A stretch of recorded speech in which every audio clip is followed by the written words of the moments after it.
దత్తాత్రేయుడు బ్రహ్మ విష్ణు మహేశ్వరుల యొక్క అంశమున జన్మించినవాడు. అతడు కూడా లోక కళ్యాణం కొరకు ఘనకార్యములు చేసినవాడు. త్రిమూర్తులు దత్తాత్రేయుని రూపమున జన్మించి ఉన్నారు. దత్తాత్రేయుని కాలంలో కార్తవీర్యార్జునుడను క్షత్రియ వీరుడు మాహిష్మతి అను నగరమును రాజధానిగా చేసుకుని పాలన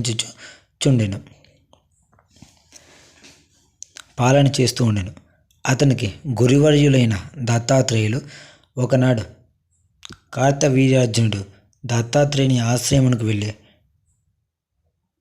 ఆశ్రమముకు వెళ్ళి నమస్కరించి, గురువర్య, మీ అనుగ్రహము వలన అనేక విషయాలు తెలుసుకుని ఉంటిని. కానీ మాఘమాసం యొక్క మహత్యమును వినియుండలేదు. కావున మాఘమాసం యొక్క విశిష్టత గురించి, మాఘమాస ఫలం గురించి నాకు వివరించవలసిందిగా కోరుచున్నాను అని దత్తాత్రేయుని కోరెను. అప్పుడు దత్తాత్రేయుడు కార్తవీర్యార్జుని కోరికను మన్నించి ఈ విధముగా వివరించెను. భూపాల, భరతఖండంలోనున్న పుణ్య నదులకు సమానమైన నదులు ప్రపంచంలో ఎక్కడా లేవు. ఈ నదులలో ముఖ్యమైనవి 12. అందుచేతనే వీటికి పుష్కర ప్రవేశం కలుగుచున్నది. బృహస్పతి ఒక్కొక్క సంవత్సరము ఒక్కొక్క రాశి అందున్నప్పుడు ఆయా నదులకు పుష్కర ప్రారంభమగును.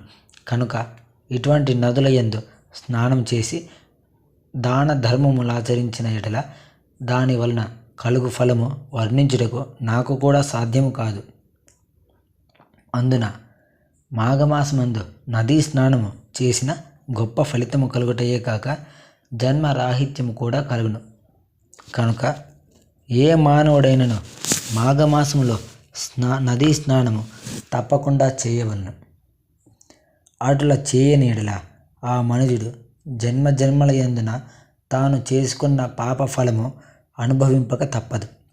మాఘమాసంలో సూర్యుడు మకర రాశిలో యందుండగా మాఘ స్నానం చేసి ఒక సద్బ్రాహ్మణునకు దాన ధర్మము చేసినచో పంచమహాపాతకములు చేసిన వాడైనను ముక్తి పొందగలడు అని దత్తాత్రేయుడు కార్తవీర్యార్జునికి ఇంకను ఈ విధంగా చెప్పుచున్నాడు.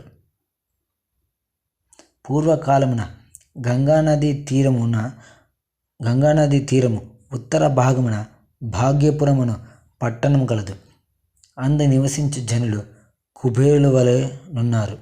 ఆ నగరంలో హేమాంబరుడు వైశ్యుడు కలడు. అతడు గొప్ప ధనవంతుడు. బంగారు నగలు, నాణెములు రాసుల కొలది ఉన్నవాడు. కొంతకాలమునకు హేమాంబరుడు చనిపోయెను. తండ్రి చనిపోగానే అతని కుమారులిద్దరు తండ్రి ఆస్తిని భాగములు చేసి పంచుకుని ఇష్టము వచ్చినట్లా పాడు చేయుచుండిరి. ఇద్దరు చెరొక ఉంపుడు కత్తెను చేరదీసి కులభ్రష్టులైరి. ఒకనాడు పెద్ద కుమారుడు దైవ వంశమున అడవిలో పెద్ద పులి నోటపడి చనిపోయినాడు. చిన్న కుమారుడు వేశ్యతో ఉద్యానవనంలో విహరించుచుండగా కర్మవశాత్తు త్రాచుపాము కరుచుటచే నోటి వెంట నురుగలు కక్కుచూ చనిపోయాడు. ఆ విధముగా హేమాంబరుని కుమారులిద్దరూ చనిపోయినారు. యమదూతలు వచ్చి వారిద్దరి యమలోకమునకు తీసుకొని వెళ్ళిరి. చిత్రగుప్తుడు వారి జాబితాలను చూచి పెద్దవానిని నరకంలో పడివేయమన్నాడు. రెండవ వానిని స్వర్గమునకు పంపించమన్నాడు. అప్పుడు చిన్నవాడు చిత్రగుప్తునితో ఇలా అన్నాడు: అయ్యా, మేమిద్దరము ఒకే తండ్రి బిడ్డలము. ఇద్దరము ఒక విధముగానే పాపములను చేసి ఉన్నాము. అయినా అతనికి నరకమును, నాకు స్వర్గమును ఎలా ప్రాప్తించును అని అడిగిన. ఆ మాటలకు చిత్రగుప్తుడు: ఓయి వైశ్యపుత్ర, నీవు నీ వేశ్యను కలుసుకొనుటకు ప్రతిదినము ఆమెతో సంగమించి గంగానదిని దాటి అవతల గట్టు నీ మిత్రుని ఇంటికి వెళ్ళి వచ్చుచుండెడి వాడువు.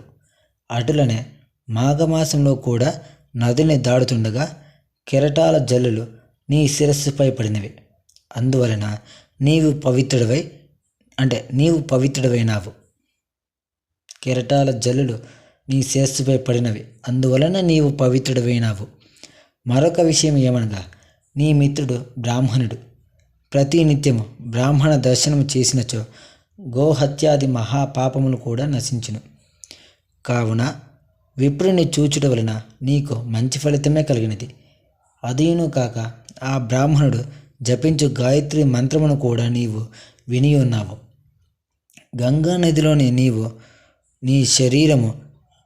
గంగా నదిలోని నీరు నీ శరీరము మీద పడినది కనుక నీ పాపములు నశించినందున నిన్ను స్వర్గానికి పంపుచున్నాను అని చిత్రగుప్తుడు వివరించను. ఆహా, ఏమి నా భాగ్యము!